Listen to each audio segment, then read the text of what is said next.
Ladies and gentlemen, distinguished guests, please take your seats so we can get started. We have a very interesting panel coming up called Amplifying Human Rights.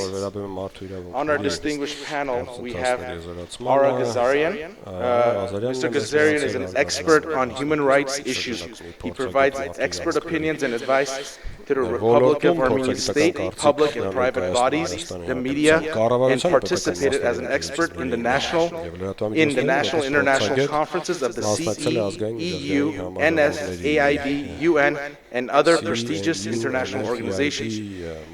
He teaches subject of human rights at the Republic of Armenia Academy of Justice and the Republic of Armenia Academy of Advocates, conducts courses on the subject of human rights for employees of state, public, and private bodies. Since 2002, he has been engaged in international trials at the UN Human Rights Committee and the European Court of Human Rights. So far, he has won approximately 40 cases in the European Court, mainly against the mainly for the Republic of Armenia, as well as against Russia, Ukraine, and Azerbaijan. Since 2009, he has presented court cases against Azerbaijan, against which he has won 3 court cases. He works at the law office of Ara Ghazaryan, which he has founded. Mr. Ghazaryan. Thank you.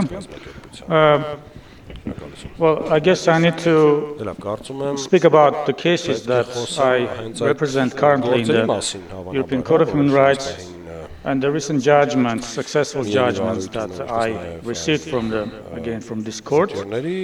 I want to speak also a little bit about the behavior of Azerbaijan before the courts, before international courts, which is not, I would say, respectful, because this is a state which may easily provide in the international court falsification, fabricated evidence, trying to misdirect the court. And finally, I would like to cover what's not been done, what's been the mistakes. But in the beginning, I want to say that, yes, we lost the war in the battlefield, but we're not losing in the courts. We are winning. Even if you take the statistics, I'm not saying the interstate cases, that's on behalf of the government. Until 2020, the government was not willing to take over these cases or to take any case to international court because I've been often reproached and criticized for often taking cases against Azerbaijan before 2018 under the former government.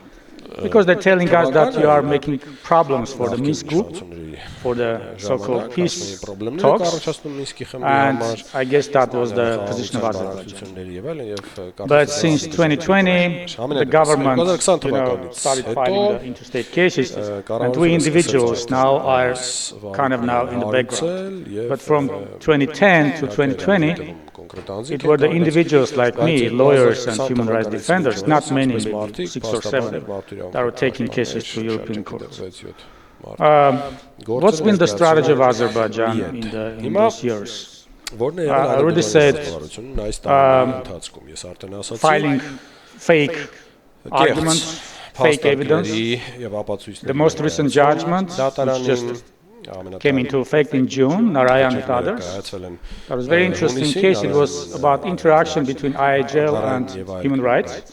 It's a complicated issue. From the very beginning, Azerbaijan was pushing the court to reject these cases concerning soldiers or even citizens who they kidnapped on the border and then presented them to the world as Armenian saboteurs or spies who wanted to cross the border and blow up a village, like the Saribekian judgment. So it's been the position of Azerbaijan to have these cases to be considered under IHL so that the European court has nothing to do. But thanks to the European court, it did not take these provocations. But as regards the cases that we filed in 2016, as regards the 5-day war, and mostly they're about property, those property of citizens that were bombed. The court did something which was very controversial. The court, we had like 350 cases, all of them been rejected. And mirror cases from Azerbaijan against Armenia too. This is the approach of the court. This mirror effect. I see that you're smiling. Yeah, that's the thing that we always criticize the court. By the way, currently the situation is not symmetric. It was symmetric until 2023, but currently it's asymmetric already. And if our government wants to take the cases back from international courts, we need to criticize our government for that, because we're not in a similar footing with Azerbaijan regarding the nature of the violations, the scale of the violations, etc. So it's been always the strategy of Azerbaijan to push the court to see this case under IHL. But 238 property disputes were rejected by the court because the court decided to use a standard that it took from the Ukraine versus Russia interstate case, by saying that all the cases where the violations occurred in the active phase of war is not coming under jurisdiction of the European Court. It was a shameful decision, really shameful decision. And currently we know that the court is shifting its position, because after the war between Russia and Ukraine, not between, by Russia against Ukraine, 2022, I think the court decided that it is something really wrong. And we are getting information like the scholars and some signs from current cases that the court decided to fix this mistake and not to reject these cases where the violations occurred in the active phase of war. But anyway, if the court changes its case law, kudos, very good court, but we lost those cases, 238 cases.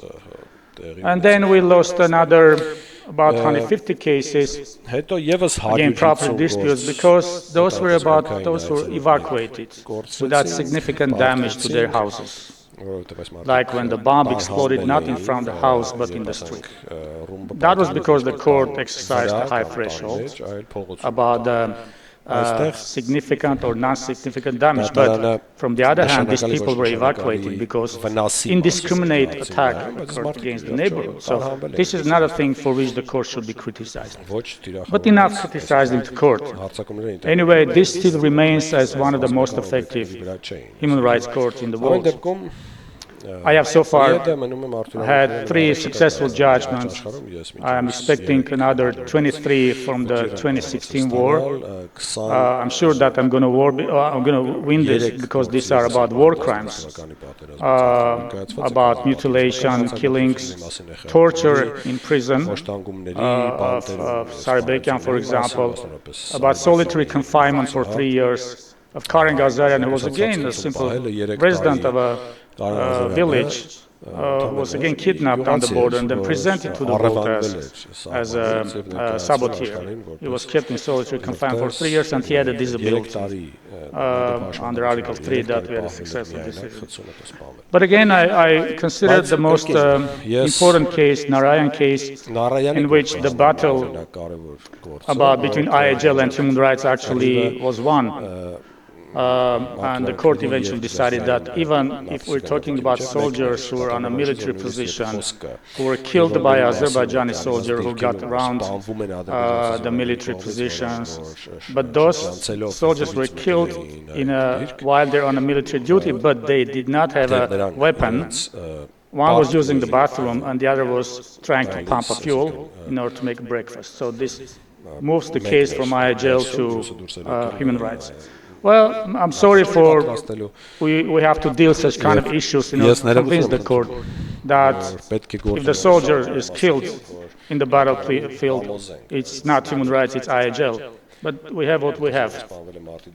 But I think this war from Russia, by Russia against Ukraine, is going to change a lot of things in favor of human rights, because otherwise the court is going to be devaluated if it continues acting like it did with relation to our cases. And finally, about the behavior of Azerbaijan. I've been dealing with so many shameful actions by Azerbaijan, starting from stealing a case from the European Court of Human Rights. I wrote a lot of letters to the chairman of the court. Finally, that case was found after 6 months. I received in my office a packet which was intact somehow someone from the court stole the packet which the European Court was forwarding to me so that I would keep the deadline. Well, thanks God I won that case, but a lot of effort. But why should things like this happen? And then one time I decided to work with an interpreter on Azerbaijan language who did a very good job. We found 10 fabricated evidence by witness statements, kind of witness statements. Can you imagine that? We may understand that something is missing in a translation from Azerbaijan into English. But can you imagine that something which is in the English translation is missing in the original document? So this kind of false papers, it's a shameful for such a state, to behave like this. And then all these judgments that we won, Azerbaijan is not going to fulfill them or execute them. They're not openly saying this. That's been their strategy too, never say no, but they're manipulating. If we just choose one word to describe the behavior in the international arena, in international litigations, then it's manipulation. They do not even react to my letters. I keep sending letters to government agent, who's a public officer. Are you going to fulfill the judgment, at least pay, do the payment? Even they do not even respond. And no reaction from the Committee of Ministers.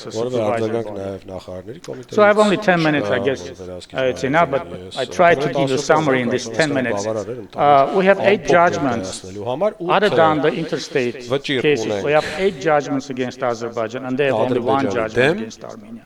The nature of violations is different. They so far had only property violations. We had torture, killing, kidnapping, blockade, detention, solitary confinement, cutting head, 3 cases.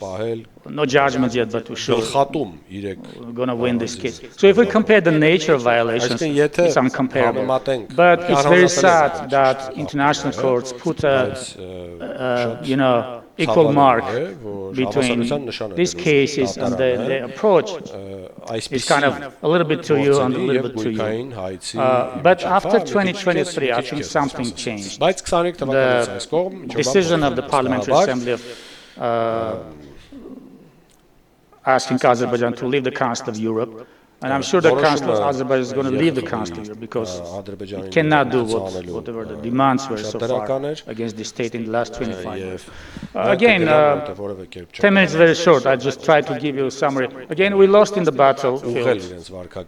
All our bad things are coming from what we lost in 2020. But in the legal sphere, we are really winning because we are victims, true victims. We are not fabricating, we are not imitating. It's true. That's so far, and if any questions, my pleasure. Thank you.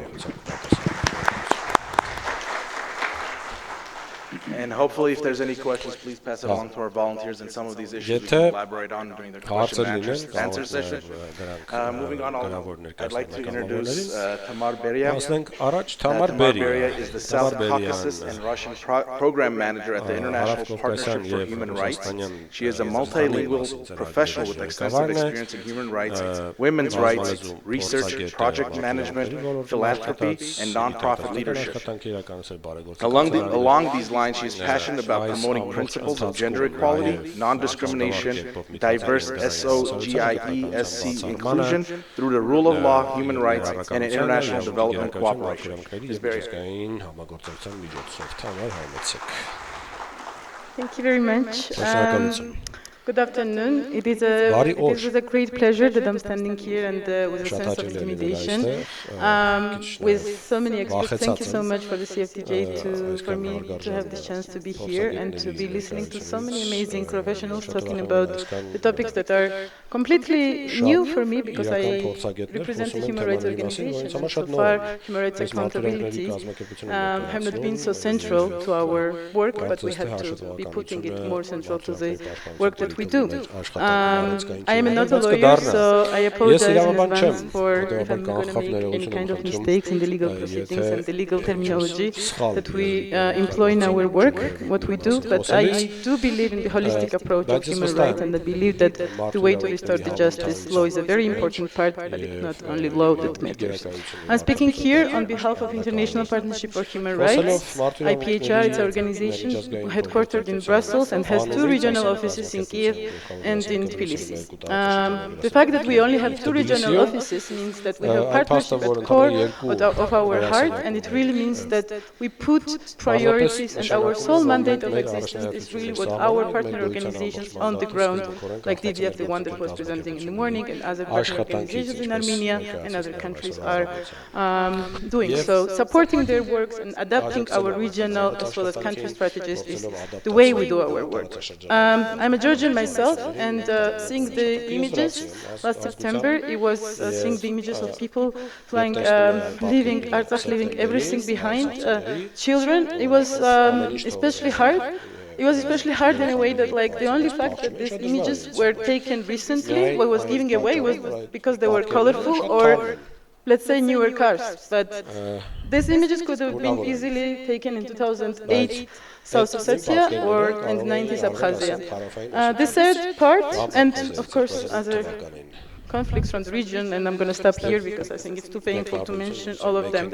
And the fact that this seems to be happening and the same kind of image has to be is circulating again and again, and the history seems to be repeating itself. I don't think it's a sole accident. I think it's the result of years and centuries of impunity, years and centuries of crimes going unpunished, people going unpunished, regimes going unpunished, and having this kind of idea that you can get away with anything if you have enough connections and you have enough influence on you. And I think, in a way, a role of international rights organizations like us is to call out things the way they are.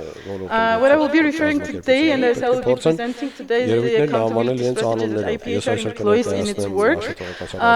Holistic and complementarity principles have been mentioned so much, and I learned so much during these days about complementarity principles that I completely didn't know before, and I was going to use complementarity in a different perspective. But what I'm trying to explain that when we apply holistic accountability in our work, it's kind of, I don't know in English it's the right to say, like, you don't put all your eggs in one basket, so basically to go in a different direction, to employ the different strategies.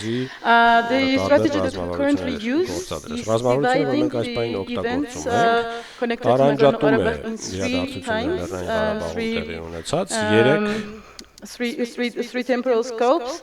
The events that have taken for the purpose of peace building, those are the events that have taken place before in the context of the 2020 war, the events that have taken place in the context of the ceasefire violations up until the takeover of Nagorno-Karabakh, and those related to the already forced displacement of the ethnic Armenians of Karabakh. And the so-called ground zero for the work that we do is, and kind of like in our mandate as this intermediary human rights organization, is really supporting our local partners in capacity building. So starting our work, we really started our work with fact-finding missions, deploying fact-finding missions, but also conducting a series of extensive capacity building activities with experts, lawyers, students from law school, and training them on extensive interview techniques, on how to take interviews, which might seem a bit intense, and also the way we ask to take interviews might seem a bit too detailed, but the way we approach this also in our work in Ukraine, but also in this case, is that it's important to have as possible close to the legal standard, the evidence, so then afterwards, of course, with the consent of our of the people to interview, that afterwards it can be used for different legal purposes. Of course, one of the primary legal avenues we're exploring is through the Article 15 communications of the ICC. I'm not going to spend long on explaining what does it mean or how we're going to do it, but we are planning, and currently we're drafting 2 such submissions together with our partner organizations, and we're planning to submit it. The fact that Armenia has retroactively accepted the ICC jurisdiction since the 10th of May 2021 means that the earlier violations on what we already conducted fact-finding missions cannot be included in the ICC communications that we are currently doing, but in the more recent atrocities such as those from 2022 September can be. Of course, I could lecture you about ICC and how powerful it is. It would not mean just be ashamed from my side, but what I want to say is that it is an important avenue. It's very important. Of course, it has its own downfalls, such as being slow. The investigations might not open, but even if this investigation is open, even if the decision is made after all these years, the case of Georgia, we were talking about the case of Georgia, the investigation finally was open, it was finally finished, 3 warrants are issued, but then I personally know victims who have been interviewed not once, not twice, not 4, but like 5 times, and so what? Like the warrants are issued, but these people, like they don't even know that these warrants are issued or what does it mean to them. So I think, of course, this also has to be kept in mind. Nevertheless, of course, the potential benefits of ICC investigation being opened is very important. Not only the fact that finally one day criminal liability will happen, but the fact that ICC scrutiny might actually damage Azerbaijan's reputation and so much of its investment and kind of like funding opportunities that it's so. That I think is the most important for the regime. Another avenue that we're exploring is the universal jurisdiction. In this case, again, my colleagues in these days were mentioned how rare and complex is this mechanism, and I'm again not going to speak about it. I was explaining that we are right now in something that I really like this term in the jurisdiction shopping phase. That apparently we are identifying jurisdictions that are most fitting, let's say, and most interesting for this particular case, where especially Azerbaijani high-level officials are either traveling, so right now we are in the process of studying their travel patterns, linkage evidence. We have in-house capacity of building perpetrator dossiers and providing linkage evidence. We are cooperating with external human rights lawyers on different perpetrator dossiers and asset tracing part. And finally, last but not least, in addition to the legal accountability mechanism, we are also employing and exploring in our work sanction mechanisms, different sanctions. This is a great tool, and I think I'm not going to speak much about it because the speakers after are going to talk about it, but we are planning to aim for US Global Magnitsky Act, EU Global Human Rights Sanctions Regime, and UK's Global Human Rights Sanctions Regulation. Sanctions are a great tool, and we have been using it quite a lot in our work because compared to every other avenue that I listed above, they're relatively faster. And compared to criminal prosecutions, making them an effective. It's kind of like a short-term solution, but then again, it's not much help to the victims because there is no reparation system. Well, there are talks about it, but like in case of Ukraine, it's not quite yet there. And it's also a political tool. It's not a legal tool, so the political situation matters a lot. Just like, for example, for the EU sanctions, it's important that all the member states agree, and persuading all the member states to agree on such situations is not the easiest task. I'm not going to talk about the work that we do in ECHR and the capacity building that we do, because I think, again, the expertise is great in this room, and of course also in the region. And all of this, what I'm mentioning, is also coupled with the extensive advocacy efforts that we are pursuing at the OSCE, Council of Europe, EU, and not so much UN, but like we do have a side event to TDF next week. No, we do have side event on OSCE side. We don't do much of US advocacy because, again, we are Brussels-based organizations, so we're always welcome for any kind of joint advocacy efforts and to complement, of course, because we do believe that advocacy is a huge part of also of the work we do. And then to finalize and to summarize my speech, or more a summary of everything what we said and what we do, is that I think it's really complicated for organizations like IPHR because we are this like mid-sized implementer human rights organization that works on the region. So meaning like we work on human rights violations in Armenia, but also in Azerbaijan. We work on human rights violations in Russia and in Ukraine. So I think what is very important here is to understand that these violations, they don't have a different source. It's like one source of evil, and to really link it and really go from the principle of holistic approach to conquering this human rights violations. And I don't want to sound with a pathos right now, but I think it's also what is very important is to take a stance and to be calling things not the way they are more convenient for you in that moment or for the specific agenda, but like in a way that is true and you believe in this truth. And I think not only just as they seem and like, okay, that's how I believe it, because our minds are in a way contaminated, and I think we don't have to let it contaminate the evidence that is so important. Thank you very much.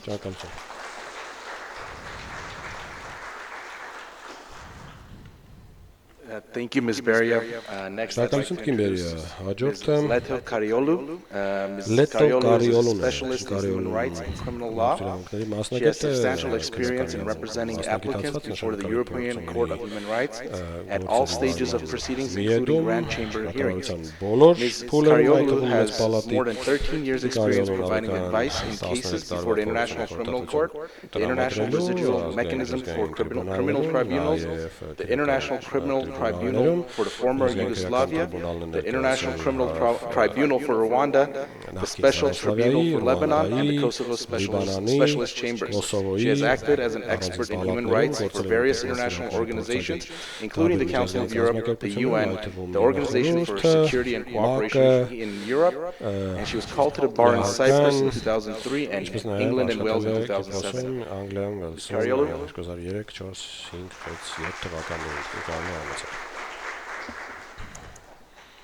Thank you for that very generous introduction.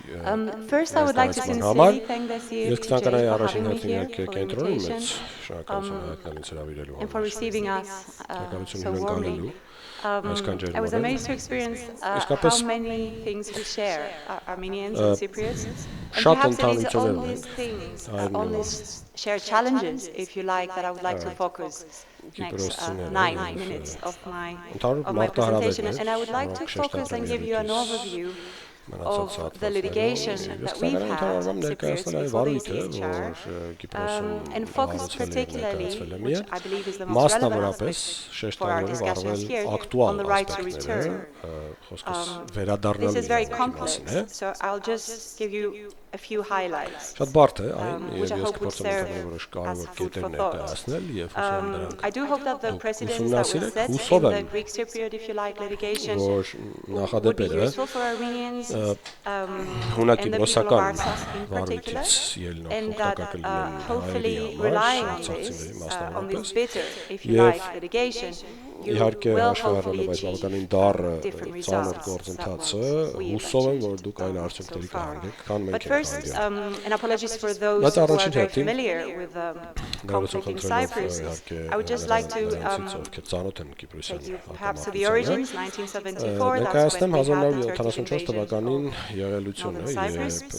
This was exactly 50 years ago, and we saw Turkish armed forces in what has become a familiar pattern, perhaps, invade the island from the north and by way of systematic conduct kill indiscriminately civilians and everyone that was on the way, torturing, raping women, men, young, old, arbitrarily detaining, systematically looting anything that was worth taking, and ultimately displacing approximately 200,000 Greek Cypriots from the north. Effectively, forcibly displacing them in the clothes that they had on the day of the invasion. This was specifically directed towards Greek Cypriots because they are Greek Cypriots, and was entirely unconnected to any military operations or activity. In fact, these crimes were committed at a moment where any fighting whatsoever was not taking place. Turkey continues to this day to occupy, as is very well known, 40% of the territory of the island of Cyprus. And now we'll zoom forward to 1983, the division of Cyprus continues. We've had the Turkish Republic of Northern Cyprus proclaimed and condemned, which was condemned by the international community in various Security Council resolutions and other resolutions. In 1985, and this is relevant for our purposes, we had the Constitution of the TRNC enacted. And the relevant provisions for our purposes stated that all immovable properties which were found abandoned within the boundaries of the TRNC shall be the property of the TRNC, notwithstanding the fact that they were not so registered in the books of the Land Registry Office. In 1989, a lady from Armenia, Mrs. Loizidou, lodged her application before the European Court of Human Rights.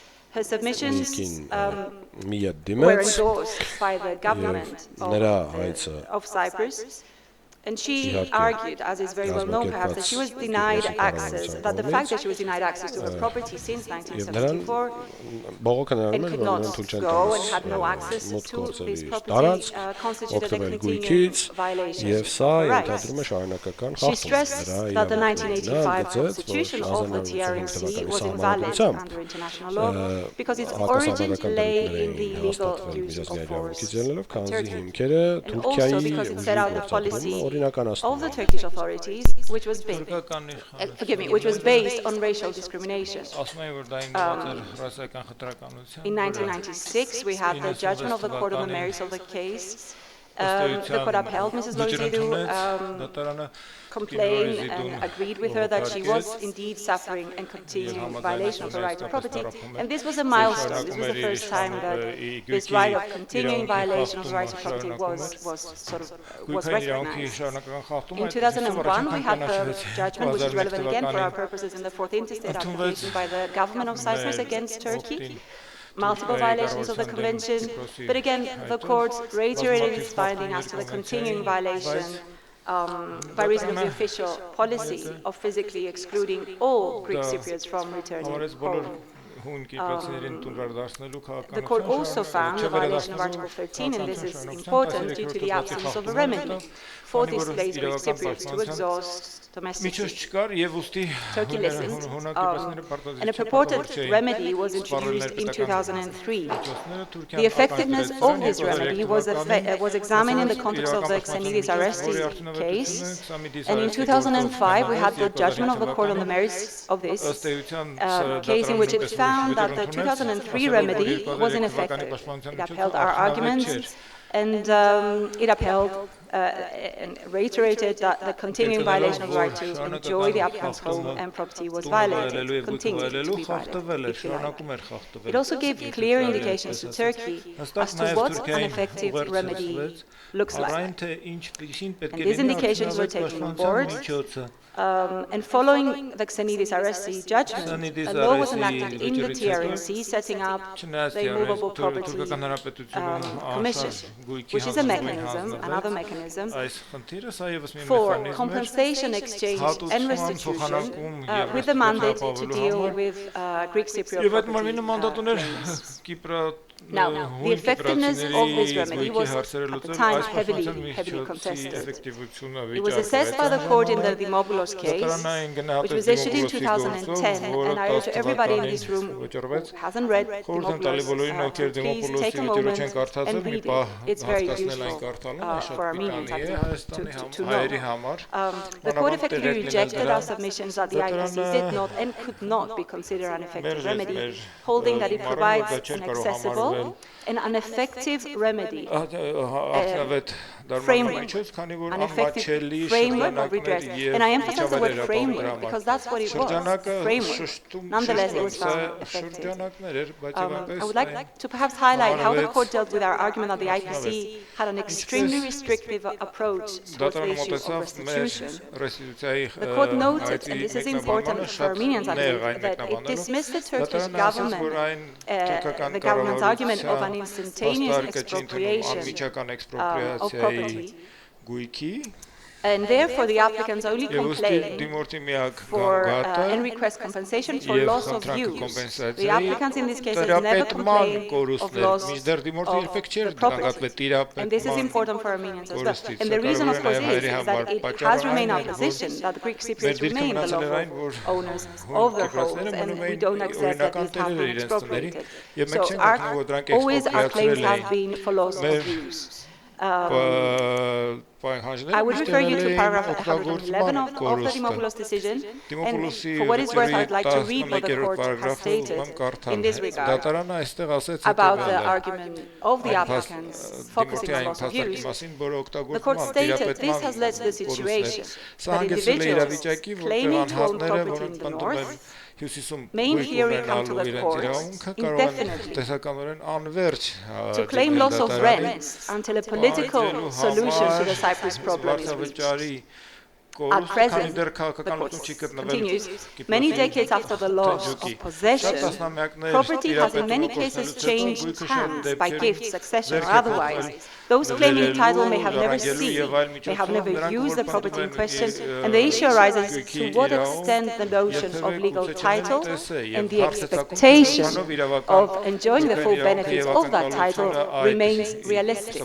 This is what we were told in Simdis. And the court continues, the losses thus claimed become increasingly speculative and hypothetical, and it must be recognized, the court stated, that with the passage of time, the holding of a title may be emptied of any practical consequences. Perhaps another point that I would like to focus your attention on, paragraph 115 of that decision, the court continued and in response to the applicant's argument and stated this, the applicants argued that this would allow Turkey to benefit from its illegality. The court would answer that from a convention perspective, property is a material commodity which can be valued and compensated for in monetary terms. If compensation is paid in accordance with the court's cases, there is in general no unfair balance between the parties. And I will just pause there and let this sink. So I know I'm perhaps approaching the 10 minutes, but following Dimopoulos, our applications were dismissed as inadmissible for non-exhaustion of the new remedy. Our applications were lost, but they were reintroduced, and I would like to emphasize this about your lost applications. So we end up always having to reintroduce these applications before the court somehow. And to this date, we continue to argue that the IPC is not an effective remedy. We continue to argue this both before the court as well as before the Committee of Ministers of the Council, which is the body which is responsible for the execution of the court's judgments. And now, just to bring you to here in the discussions that we're having right now, I will just read parts of the latest memo that the Turkish government circulated before the Committee of Ministers 10 days ago, and which will be discussed next week in Strasbourg before the Committee of Ministers. And there you have the figures, the figures as they stand today. And the Turkish government says, as of the 22nd of August 2024, there have been 767 applications filed before the IPC, 1,838 were concluded. IPC has awarded compensation in the amount of 465 million British pounds. The IPC has awarded restitution in seven applications, restitution in compensation in 8, so this makes restitution was awarded in 15 cases altogether. The rest was compensation, and then Turkey also states that compensation awarded by the IPC in the amount of 297 million was paid to the applicant. My math is not very good, but everybody can see that the Turkish government could see that their awards amounting to 168 million British pounds was reissued and remained unpaid. I should also add that the payment of the Just Satisfaction Award in the extremely arrested groups of cases is also outstanding, as well as the award, the Just Satisfaction Award in the Fourth Interstate is also pending. That was an award of 90 million for particular types of victims, which hasn't been paid today. I know I'm running, but I would just like to also say that, just so that people understand what the IPC means, the length of for examining an application introduced before the IPC is estimated to be between 7 to 8 years. In many of my cases, we're exceeding 10. So 10 years after we were requested by Strasbourg to go and exhaust this remedy. And even when an award is issued, payment of that award may take 5 to 6 years on average. Do I have 2 more minutes? No, I don't. Okay, I'll come back. I do? Okay, I would like to conclude with just one more extract from the Dimopoulos judgment. I'm sorry for reading a lot from the Dimopoulos. It's not a judgment, it's a decision. But I would like to bring your attention what the court stated about the rights of enjoyment of one's home. And then the court stated that while an applicant does not necessarily have to be the owner of the home for the purposes of Article 8, it is relevant in such cases of claims to homes from the past. This is how the court calls homes from the past. That the applicant can make no claim to any legal rights of occupation, or that such time has elapsed that there can be no realistic expectation of taking up or resuming occupations of that home. Nor can the term home, the court states, be interpreted as synonymous with the notion of family roots, which is a vague and emotive concept. And this is all to say that as regretted, with great regret and as painful as it is, from our bitter experience, because I am Greek Cypriot from the north, the right to return has an expiry date. Thanks. Ժամկետ ունի ավարտի, որքանով էլ դառը չլինի դա ասելը։ I know we'll revisit this in the question and answer because I know I have a couple questions. Next, I'd love to introduce, and I know we met Ms. Dr. Heckner earlier today. Dr. Heckner is a scholar of the Armenian genocide and the Holocaust, is an associate professor of instruction at the University of Iowa, and has published on visual culture and film in relationship to issues of witnessing. In addition to organizing talks on the current situation of Artsakh at the University of Iowa, in conjunction with the University of Iowa Center for Human Rights, she is also teaching a course on accountability, war crimes, and justice, which features Artsakh prominently. In May of 2024, she presented a talk on the forced displacement of Armenians from Artsakh and the blockade at the University of Bochum, Germany. Dr. Heckner is also completing a book manuscript entitled Thinking Memories of Futurity, Holocaust and Armenian Genocide, which focuses on the recent paradigm shift in second and third generation memories of genocide. She serves as a director of Humanities Lab in Global Memory Studies in the Division of World Languages, Literatures, and Cultures at the University of Iowa. And as you previously heard, she was instrumental and directed a memorandum of understanding with Artsakh State University and worked closely with many of our students present. And unfortunately, with what happened, we were unable to continue. Hopefully we can do that one day. Dr. Heckner.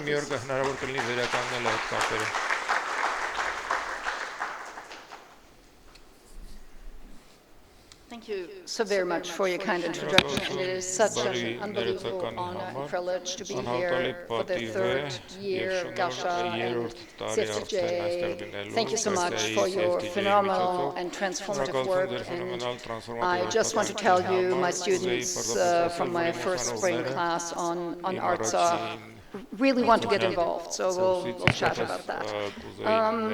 Okay, so today I do want to talk a little bit about cultural heritage monitoring through the fabulous work that the Caucasus Heritage Watch has initiated, and I'm going to be speaking mainly about the most recent report that many of you presumably have also seen. I'd also like to, needless to say, since my presentation is basically based on the statistics of the Caucasus Heritage Watch, I would like to recognize the amazing work that the staff of the CHW has done. Is Lori here?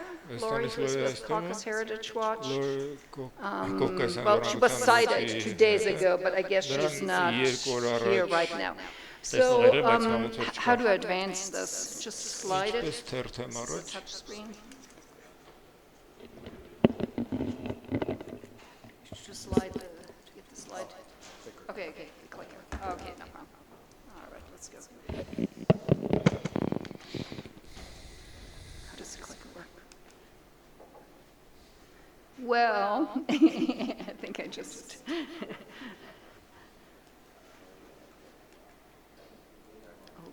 Okay, all right. Here we go.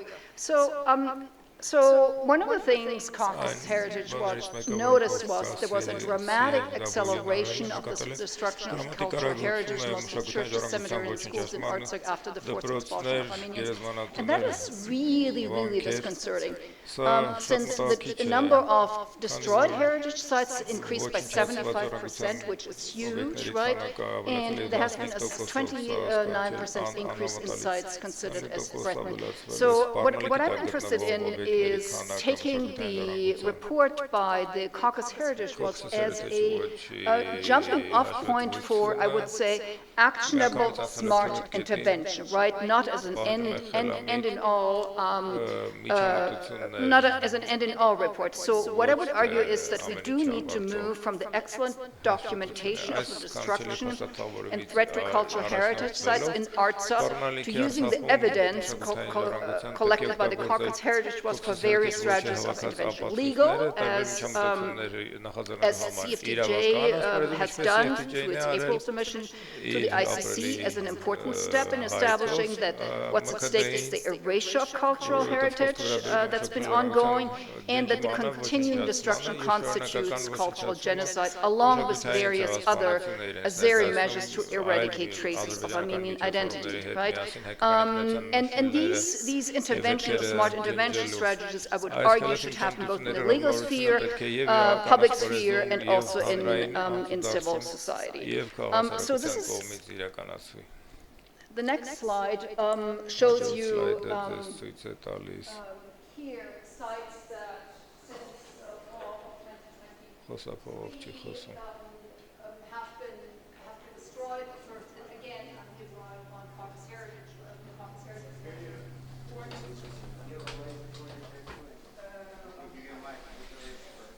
Laser pointer, I think you find it. Apologies. I think we're not doing well with technology today. That's all right. Can you find the laser pointer? Oh, okay. Yeah. Sorry. Are you finding it?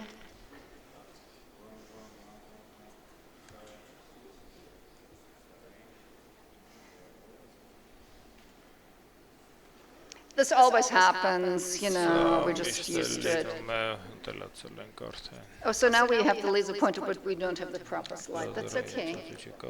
That's good. Okay. Okay, since we lost a minute of our time, oh no. I think the dev. Okay, I'm going to keep talking. All right. So. All right. So. Where's this one? Oh, here we go. Thank God. Here we go. So. I would not be very good in military. Can't hold a laser very well. Okay. So starting here was the Guzitak. Oh, people. I want to hang on to my laser now. Okay, sorry. So clearly here, the Guzitak Cemetery, and I apologize, my pronunciation is not very good. Their two schools were destroyed, the Tsar school and the Chirac school. Both of them had been schools that had incorporated spolia, that is architectural remains and archaeological remains of various periods of Armenian history. They were totally destroyed. Also Koag, which was a secret place that had various Armenian cross-stows, and then Kovanes, Matovic, and I apologize, I had some excellent phonetic tutoring before, but maybe, I need to do more work. And then the Rahan Hetzot cemetery also was destroyed, especially when we go on to the issue of threatened sites. You notice that there is a huge increase starting in spring 2024. I'm not going to read all these sites. Now the question is, you've already seen this map of areas that are mainly affected by in Stephen's presentation. So I do want to move now to the questions of, well, what does actionable statistics mean? What can we do? How can this report help us to expose, mitigate, and stop the ongoing destruction of cultural heritage in Nagorno-Karabakh? So I think one of the things to focus on is that Azerbaijan uses the rhetoric of green energy, green policy, eco-friendly infrastructure and development projects, that it's projected onto Artsakh to destroy villages and cultural heritage. So in other words, we have an invocation of this supposedly eco-friendly economic policy that basically operates by effectively destroying cultural heritage. And so there is no doubt that this is a quote-unquote greenwashing strategy, which covers over the ongoing destruction of cultural heritage, as well as the human rights abuses. And that needs to be really exposed. I don't think anybody in Europe or my country of origin, Germany, or for that matter, the US, is aware that this is going on. The second issue is, what about the construction companies that are benefiting and that have been put in charge of redeveloping these green energy policies that are mostly British? That are making, should they be potentially liable for, I don't know, under corporate accountability? Or maybe if that category can also just be invoked rhetorically, or should they be potentially liable for participating in erasing traces of Armenian culture? I do think, even if it hasn't much teeth legally, I do think it would potentially really work as a PR strategy, teaming up with these investment firms as undesirable as possible, make global corporate investment in these redevelopment projects undesirable, and potentially, engage in modalities of public shaming. And sorry, I'm mentioning this, but this could be a really effective strategy. I'm also thinking of maybe lobbying in green energy sectors and academic institutions. I'm thinking here of colleagues in geography, art history, or archaeology to expose the immediate threat these development projects pose. And I think a number of folks, especially in academia, but also in communities of action around climate change, would be well positioned to do this. So the other question is, well, why don't we use potentially the November UN Climate Change Conference in Baku to highlight the cultural race taking place in the name of supposed Green Zone project? It's happening, right? So this might be also the perfect place to not only launch, but to reiterate or attach an alternative narrative in the sense that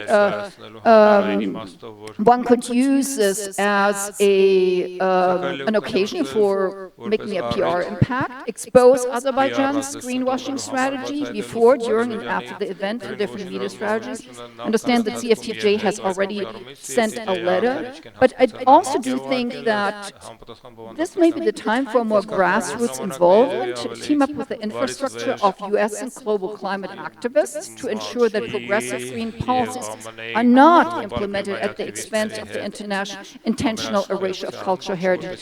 I think some of the climate activists and some of the folks who are involved in green policies would be absolutely horrified if they knew, this is really a question of disseminating information about what is happening right now.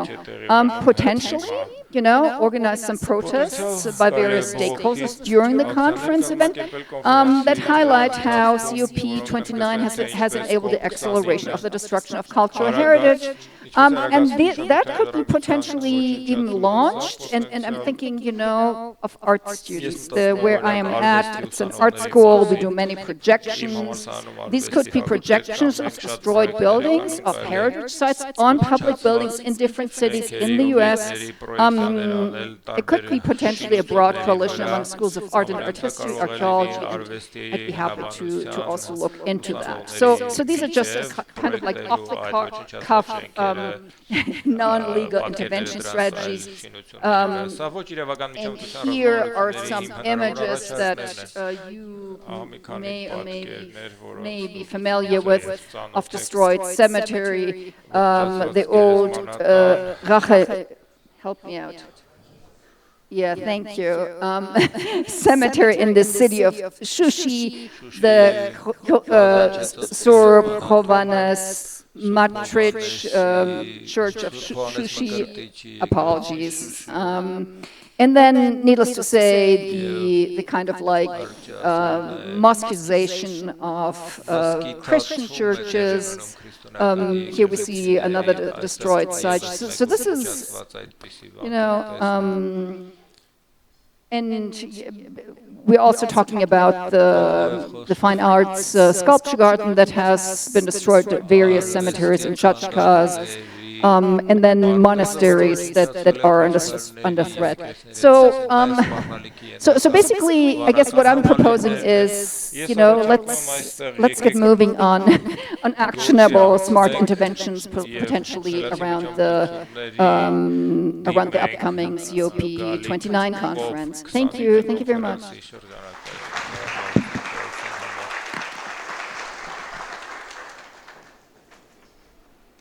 The technological problems can be solely blamed on the moderator. I should have done a better job of training. Thank you, Dr. Heckner. Next up, I'd like to introduce Mr. Adam Keith. Mr. Keith is a Senior Director for Accountability at the US-based NGO Human Rights First. He is responsible for the organization's work partnering with civil society organizations globally to promote accountability for serious abuses and corruption. He oversees HRF's work with a coalition of NGOs that use the Global Magnitsky Act and other targeted sanctions tools to pursue such accountability. Mr. Keith worked for 10 years as a career civil servant for the U.S. Department of State, including an assignment to the National Security Council. After leaving the U.S. government in 2017, he consulted for the Open Society Foundations and the U.S. Holocaust Memorial Museum. He is the co-author of the museum's 2019 report, By Any Other Name, on the U.S. government's policy and practice in making genocide determinations. Mr. Keith holds a Master's in Public Affairs from Princeton University's Public Policy School and a Bachelor of Arts from Rice University. He was previously a Fulbright Fellow in Ghana. Mr. Keith.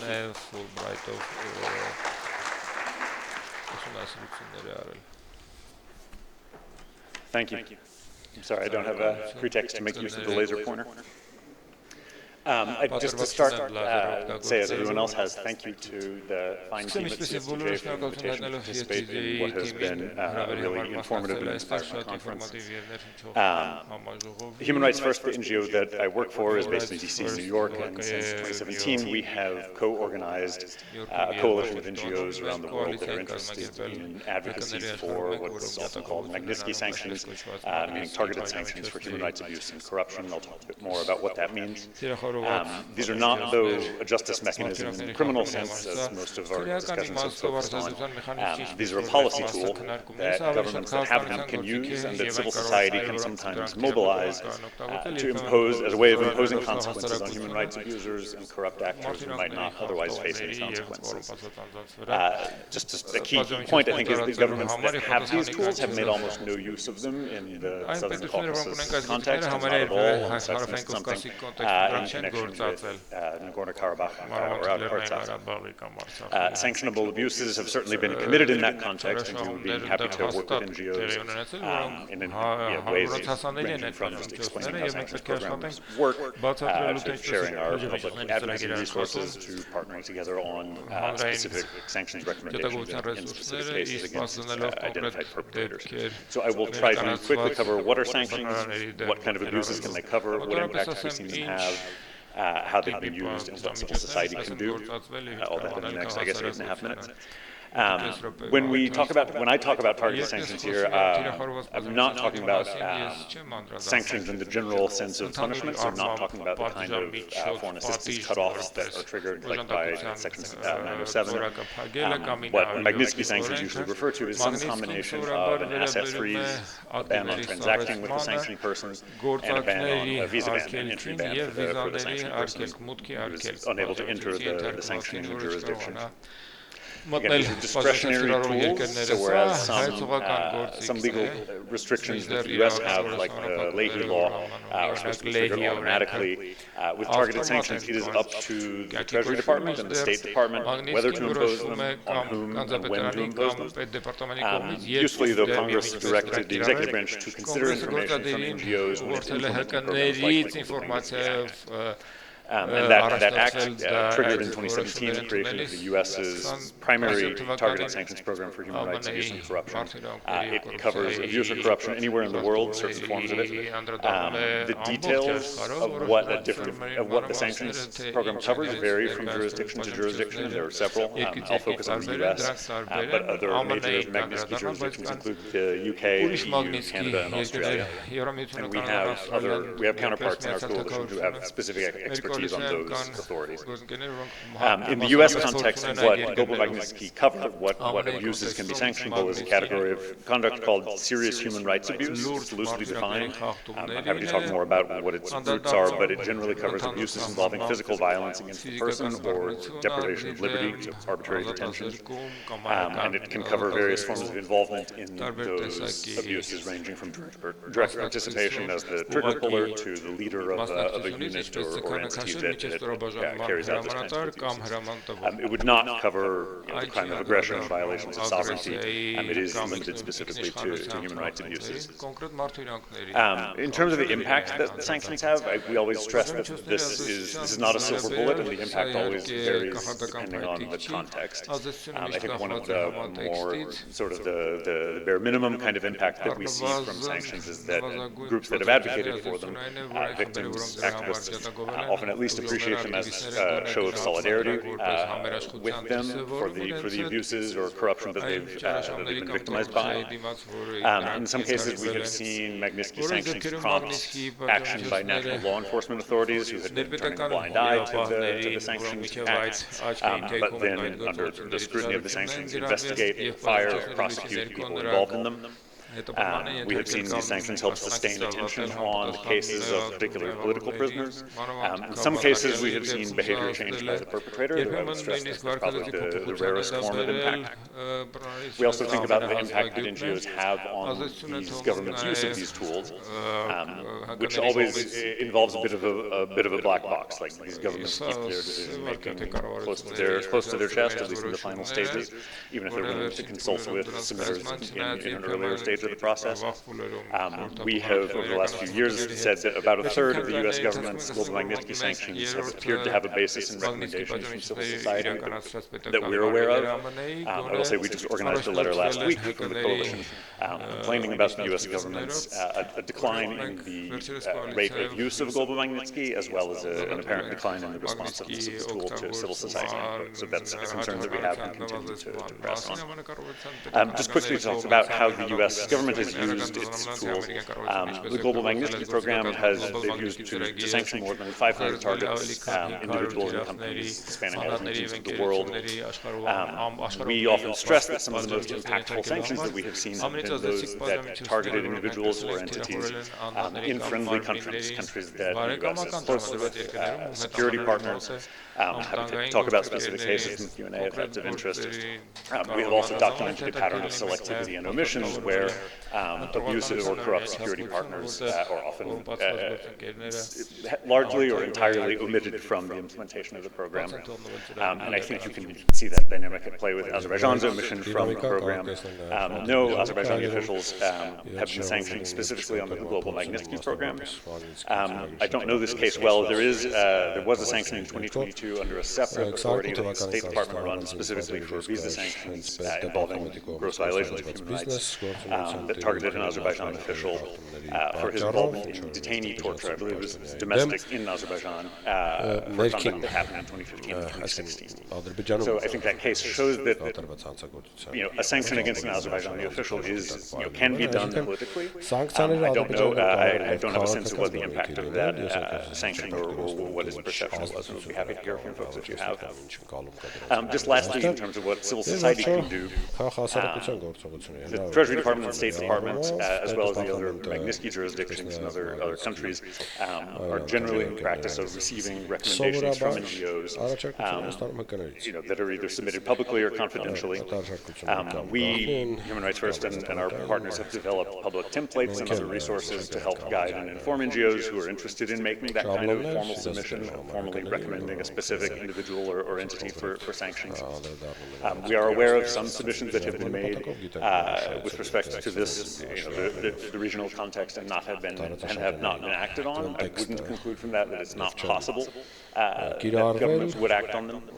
And we would be happy to partner with NGOs with evidence and strong cases. These are going to have to be cases where the perpetrator, at least either as an individual or at the unit level for security forces, can be identified. And again, happy to talk through what that would involve. Again, just in general, mobilizing these governments to use these tools often involves scrutiny and pressure and sustained follow-up. And even in cases where the government is willing to engage with the submitter and ask questions, it takes time. I think it's right. One of the panelists mentioned that sanctions can be used more quickly than, for example, the ICC takes. But that's obviously a very relative standard. We also do a lot of expectations management in terms of how quickly, even in the best case, the government can turn around with a response to a sanctions recommendation. So again, this is not a silver bullet, but we think it can be a part of a broader strategy of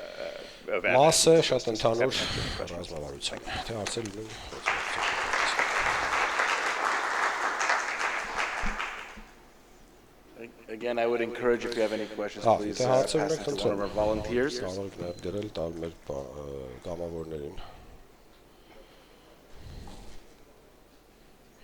For Ara, do you have any cases that you litigated since the fall of Artsakh? Any Artsakh clients? And if you are at liberty to discuss those. Do you have any cases or clients after the fall of Artsakh, if you're at liberty to discuss those? Yes, we are doing it almost every day. In January, I filed cases by businesses who were left in Artsakh under Article 1, Protocol 1. We're not arguing deprivation because we have no information that Azerbaijan has nationalized the property. I think because you mentioned the Luzidu case, a 1985 constitution which was criticized. Well, we hope if Azerbaijan has a common mind, would not nationalize, because that would mean a scandal. We argue inability to use the property, to reach the property. That's the only proper way. And we are taking now many cases because the government, not the government, but some people announced in the government that they may take back cases from international courts. So we want to file as many as we can individual applications, so that if the state goes, because they refer to the so-called peace treaty. At least we have individual applications left there. And yes, we are going to refile these cases, but this time we need to find these people because they're gone. Some of them left for Russia. But again, the Artsaksis, they are a very strong community even here. You may make one call, and then in a week you have 200 people. That's very good.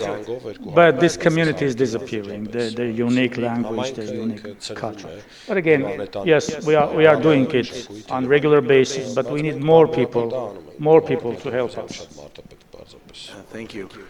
This question kind of spans several panels together. Dr. Heckner mentioned the destruction of cultural heritage sites. Aside from cultural heritage sites, satellite imagery has shown the destruction of entire villages in disguise of greenifying the area.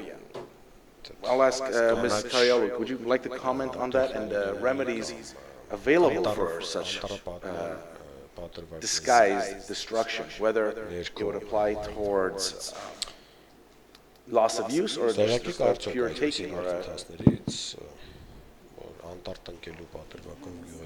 Distraction of what we're talking about, because that would determine the provision under which the complaint is going to be introduced. So if we're talking about a house, that would be an Article 8 violation. If we're talking about a church, that would be an Article 9 violation. If it's a monument, again. My question is as to entire villages, there's satellite imagery of entire villages being razed, completely destroyed, not just the cultural aspects of it, but houses, property. That's my intention.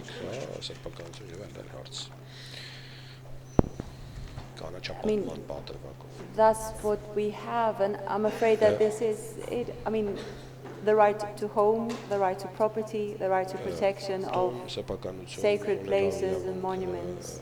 And I believe that this is how it will be article. Which is entirely gone. Yes, we're working on it. We need good specialist satellite evidence would be able to tell us when that happened, or approximately when. Would be able to tell us whether they can give us a good evidence, at least in a measurement of a meter. But again, yes, we have so many bases, but we cannot file a collective. At least we need to do it individually, but we can file together. But we're working on it. At least we have the Karintak village and another village which is completely gone. But the pretext that they propose so far is they building roads or some green energy, projects. But of course, it's not going to be a justification. But yes, we're working on it. Would anybody else like to comment before we move on?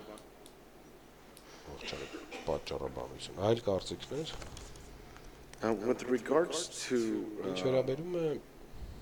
sanctions, aren't sanctions faster because of the reduced due process? And would sanctions differ, or the ability to issue sanctions based on the political friendly nations versus those that are not so friendly?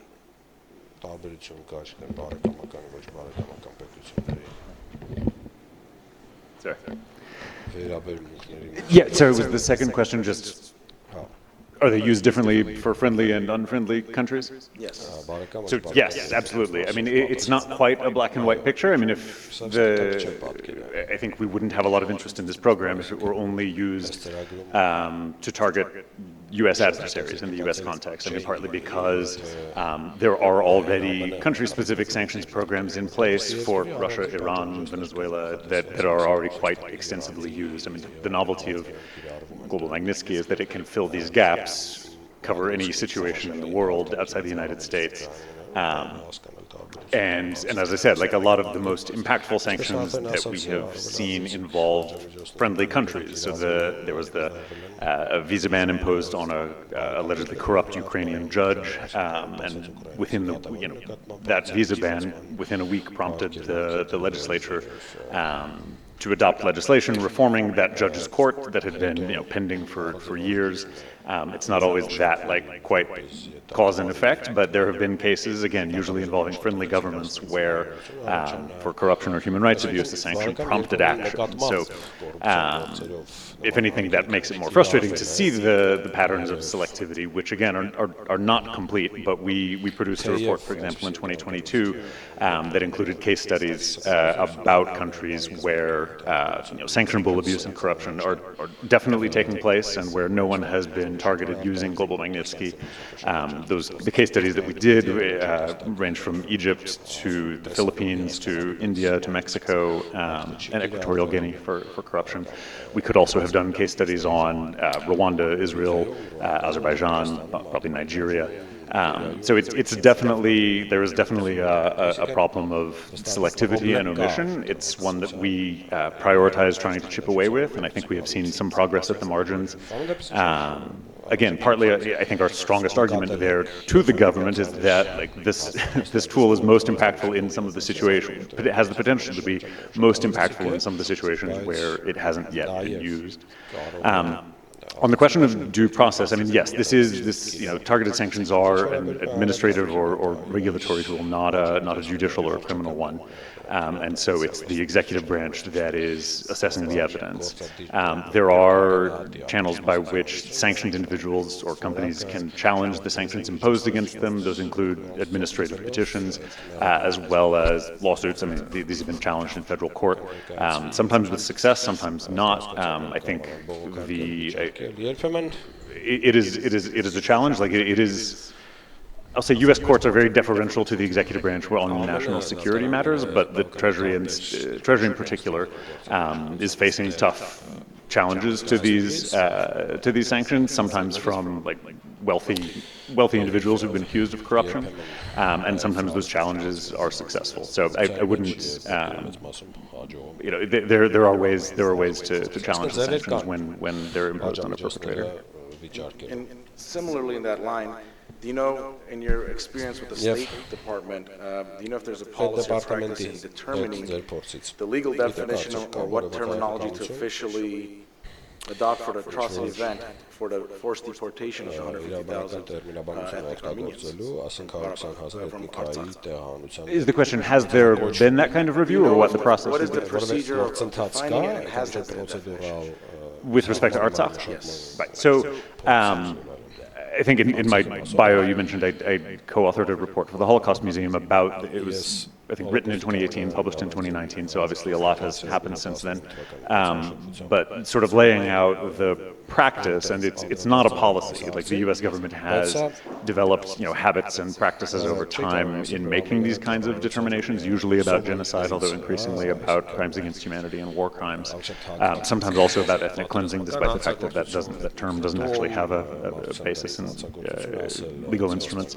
The process is very ad hoc. I mean, it can be initiated quickly when the U.S. government wants to reach that kind of conclusion. It can be dodged at great length when the U.S. would like to avoid that kind of conclusion. A lot of it depends on pressure, constituency pressure or pressure from Congress. I'm not aware of any determination with respect to, whether it be ethnic cleansing or other ways of characterizing the forced displacement of ethnic Armenians out of Artsakh. Again, sometimes these take a long time to happen. I think, most famously with respect to the Rwandan genocide. So I'm not aware of a process like that. But if one were to happen, it would have to be, either initiated internally by someone with responsibility for the region or for human rights issues or global criminal justice, or under pressure from Congress or from the outside. And I'm not just trying to pick on you, I promise. The mic's on, sure. But the questions kind of align with one another, so I'm going to keep going with this line. As Secretary Blinken is working in the peace process, do you think that's a deterrent, or does it assist to provide some form of accountability or for pressure Baku for accountability? I mean, I'm sure they see it as, I guess I certainly can't speak for the U.S. government, and I'm the farthest thing from an expert on U.S. policy on Azerbaijan or Armenia or Artsakh. I think U.S. officials are always attuned to the possible tension between peace process and justice. I think in practice, foreign policy bureaucracy in general is weighted, is organized in a way that underweights even like pragmatic concerns about human rights and pays too little attention to the medium and long-term stability impacts of impunity. And so I think there is often a tendency for negotiators to, I'm sure in good faith, see pressure for accountability in that kind of context as a distraction or an impediment. And I think in the best cases, bureaus and people within the organization are able to make the argument that a lasting peace is going to require these grievances to be addressed in some way, and some measure of transitional justice, not for these crimes to be swept under the rug. But inevitably, U.S. officials see a tension there. Ms. Cariolou, what are the main challenges before the European Court face, and how judgments can help both Cypriots and how they would apply directly to displaced citizens of Artsakh? So about the main challenges, I believe I talked about this a little bit. In my view, the main challenge is the passage of time and the effect that the court has found that it has, both on the title as well as the recognition of the notion of home. There have been other challenges. I mean, the proceedings in Strasbourg are slow. The proceedings before the IPC are even slower. And of course, this needs to be seen together with the court's findings on the passage of time. How these can be applied. I mean, I think what is important for everyone to realize is that return, whatever that may mean, needs to happen within a certain period of time to make sense. And otherwise, as you've seen in Cyprus, we only had seven properties returned. And out of those, to my knowledge, and I checked yesterday, nobody has gone back to live in this place. One person apparently tried, because he was given part of his plot of land, and he tried to return and build his house, and apparently this wasn't easy, because as he was laying the foundations, these were destroyed overnight. In the end, he passed away, never managed to return. So it must be emphasized that this is real, and this needs to be factored in, and I hope yes, that you would have a different outcome. Okay. In light of the fact that we're running out of time, I'm going to allow all of you to for a quick closing remark. Ms. Beria, can I start with you? Do you have closing remarks? No. Mr. Ghazaryan, closing remarks? My closing remark, why we appreciate so much the legal processes rather than the political. When a judge says something, it's one thing. When a politician says it's different. When politicians say something like resolutions of the UN, then it's changed, or politicians change their views and words. But when a judge says something, it's a truth. It stays as a historical fact. Remember the ICJ. Before ICJ said that the Lachin corridor was blocked, no one was believing, not the states, politics. But once the ICJ said it's blocked, then everyone started saying. So that's why what is good in legal processes, because it's standard setting process. Yeah, victims, they want a remedy, but we do it not, first of all, for the remedy, we do it for standards, which then the politicians, diplomats, and other groups, they may take and evolve and take it further and further. Our main purpose is standard setting. Even if we lose a case, we set standards. So it's most important when a judge says something, it's a historical fact already. That's why we appreciate the legal process. I think I would want to emphasize the ways in which the geopolitical economy currently seems to be favoring and legitimating Azerbaijan's action, the EU's desperate dependence on Azerbaijani, Azeri resources, oil, gas, etc., allows them to act with impunity. And same, presumably, with investments, same with, and one of the questions is, what would the agreement of, let's say, a Schengen zone, as was proposed, what really would that impact be? Because there has to be, okay, if economic policies are allowed to reign freely, right, so like capitalist market economy, then nevertheless there need to be some standards enforced in terms of human rights. You can't have it both ways, right?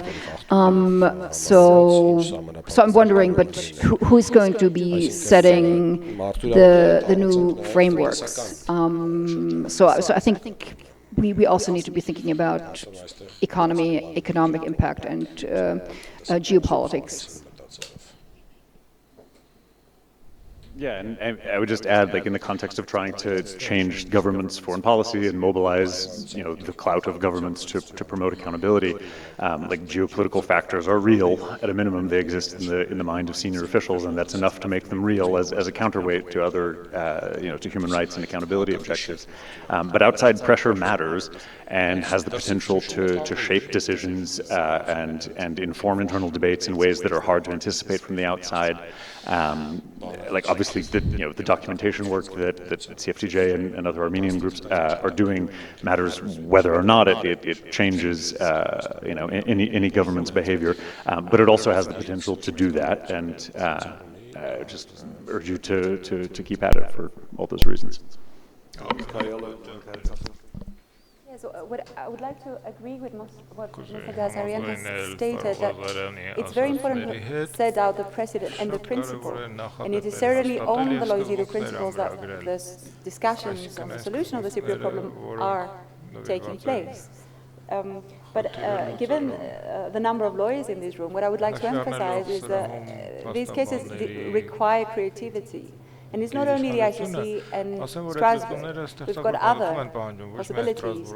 For Cyprus, I mean, perhaps people are familiar with the Orams litigation in England with regard to the exploitation of properties left behind by British, a couple of British that wanted to have their summer house in the Mediterranean on Greek Cypriot land. We've had also so far an unsuccessful attempt to get the awards issued by Strasbourg in one of the extremis arrested group deducted from the amount that the EU Commission is paying Turkey in the form of aid before the ECHR. And this has so far been unsuccessful, but this is work in progress. So there are ways to think, and we must remain creative. That's what we need every one of you to help us. I'd like to thank our esteemed panel, and I invite the next panel on Azerbaijan and COP29. Join us. Our moderator is